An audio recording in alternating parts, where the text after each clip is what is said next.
여러분들은 해외에 나가보신 적이 있으신가요?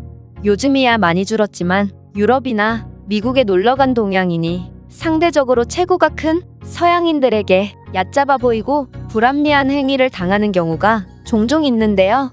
이런 상황에서 대다수의 동양권 국가의 사람들은 덩치가 큰 서양인들이 두려워 당하고만 있는 경우가 많지만 유독 한국인들은 그러한 상황에 항의하고 기죽지 않는 모습을 보인다고 합니다. 그렇다면 한국인들은 도대체 왜 이런 특이한 모습을 보이는 걸까요? 한국 사회에서 강자에게 약하고 약자에게 강한 모습은 비겁한 행동으로 여겨집니다. 하지만 이런 모습은 어느 정도는 자연스러운 현상이라고 볼 수도 있는데 자신보다 강해 보이는 상대를 보면 겁을 먹고 약해 보이는 상대를 보면 우월감을 느끼는 것은 인간의 본성이기 때문이죠. 하지만 한국에서는 유독 이런 특징의 사람들을 찾아보기 힘든데요.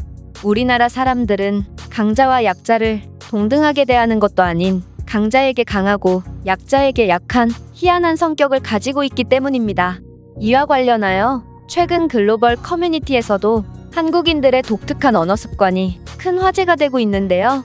바로 한 외국인이 커뮤니티에 질문글을 올린 것입니다. 내용은 다음과 같습니다. 내가 만난 한국인들은 다들 이상한 특징을 가지고 있었어. 바로 자신감이 넘치는 듯하지만 또 막상 보면 겸손한 것 같기도 했거든. 이건 이들의 말투에서 드러나는데 미국, 중국, 일본 같은 강대국들을 부를 때 이들은 미국놈, 중국놈, 일본놈이라고 부르더라고.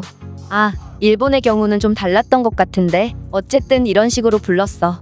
하지만 그들은 한국보다 못 사는 나라를 부를 때는 굉장한 존칭을 사용했지. 우리나라도 그렇고 보통 대부분의 나라들이 한국과 반대되는 언어 습관을 가진 것을 고려할 때 한국인들의 이러한 언어 습관은 정말 특별한 것 같아. 이들은 도대체 왜 이런 습관을 가지게 된 걸까?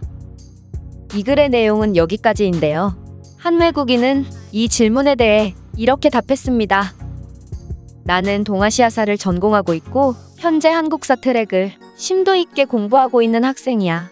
내가 역사에 근거해서 확실히 말할 수 있는 건 그들의 이런 특징은 한국은 좋았을 때와 나빴을 때를 모두 경험한 특이한 국가이기 때문이야.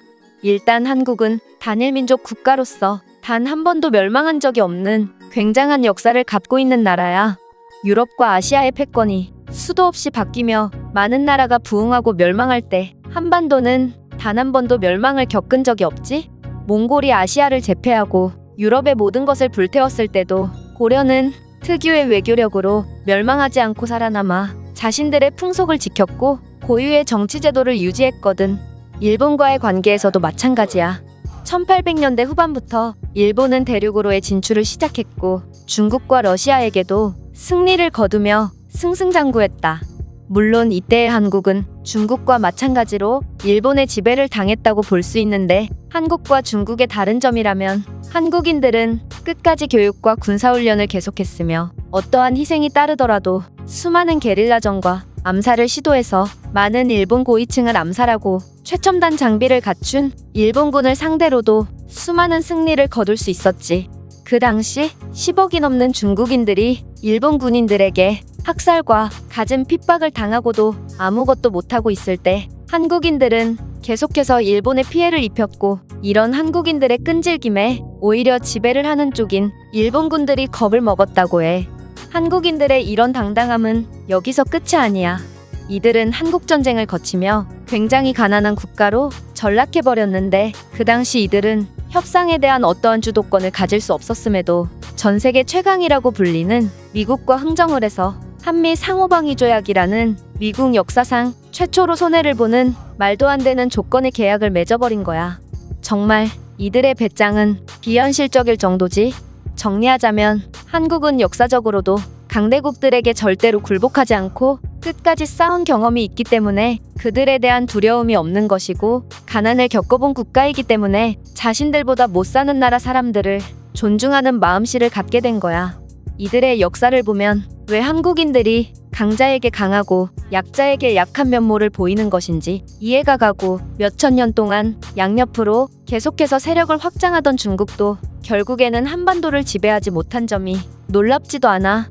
아마 한국인들은 오랜 역사를 거치며 이러한 강인한 유전자가 계승되어 왔고 그들이 최빈국에서 지금의 선진국 자리를 탈환한 것은 어쩌면 시간 문제였을 거야. 이 외국인의 글은 여기까지입니다. 이 외국인의 말대로 우리나라는 역사상 단 한 번의 멸망도 경험한 적이 없는 역사 깊은 나라입니다. 우리는 오랜 역사를 거치며 위기를 슬기롭게 극복하는 법을 배웠고 따라서 어떠한 위기도 강대국이라고 불리는 국가에도 기죽지 않는 배짱이 있는 것이죠. 하지만 어려웠던 시절을 늘 가슴속에 간직하고 있기 때문에 약자를 존중하고 배려하는 마음이 공존하여 강자에게 강하고 약자에게 약한 꽤나 특이한 성격을 가지게 된 것입니다. 이 글에 많은 외국인들이 공감의 댓글을 달며 큰 화제가 되고 있는데요. 그렇다면 해외 반응은 어떤지 살펴보도록 하겠습니다. 원래 두려울수록 더욱 목소리가 커지는 법이지. 많은 국가들이 자신들은 자신이 있다며 큰 소리를 치고 있지만 이들은 말만 그럴싸할 뿐 어떠한 근거도 없는 자신감을 보인다. 하지만 한국의 빠른 경제 발전과 지금의 경제 규모를 고려해 볼 때 이들은 결코 허세를 부리는 게 아니야. 한국인들은 애초에 자신 있다며 큰 소리를 치지 않아. 그들은 그냥 묵묵히 실력으로 보여줄 뿐이지. 한국과 일본이 서로 불매운동을 할 때를 생각해봐. 아이러니하게도 한국의 기술은 그때 급속도로 발전했고 이게 실력의 힘이라고 볼 수 있다. 중국이 한국의 독립투사들을 자기네 나라 사람이라고 우기는 것은 중국인들은 일본의 지배하에 아무런 저항도 못해보고 당하기만 했기 때문입니다. 지배를 당하는 건 부끄러운 게 아니지만 아무것도 하지 못한 채 무기력한 모습을 보이는 것은 분명 부끄러운 일이거든요. 내가 사는 러시아에서는 힘이 약한 사람은 그저 도태될 뿐이다. 나는 이러한 힘의 논리가 당연한 것이라고 생각했지만 한국의 이러한 역사를 보니 우리가 잘못된 방향으로 가고 있다는 것을 느꼈어. 솔직히 유럽 어느 나라를 가든지 약자는 그냥 도태될 뿐이야. 이건 정말 부끄러운 문화지. 한국의 사례를 보면 이래서 오랜 역사가 중요한 것 같기도 하다. 어쩌면 일본이 한국을 싫어하는 것도 그들이 한국을 지배하기는 했지만 그 과정에서 결국 엄청난 희생이 따랐기 때문에 이득이랄 것도 없어서가 아닐까? 보통 침략국은 피지배 국가에 미안한 감정을 갖거나 어떠한 감정도 없는 것이 일반적이니까 말이야. 내가 아는 일본인들은 역사에 아무런 관심이 없어. 이들은 그저 자신들보다 못 살던 한국이 자신들을 추월해버리자 자존심이 상한 것뿐이야. 한국이 한 번도 멸망을 겪지 않은 것은 그들의 훌륭한 외교력도 한몫했다고 봐. 이들의 뛰어난 지능은 강대국들 사이에서 살아남기에 최적화됐었다고 볼 수 있지.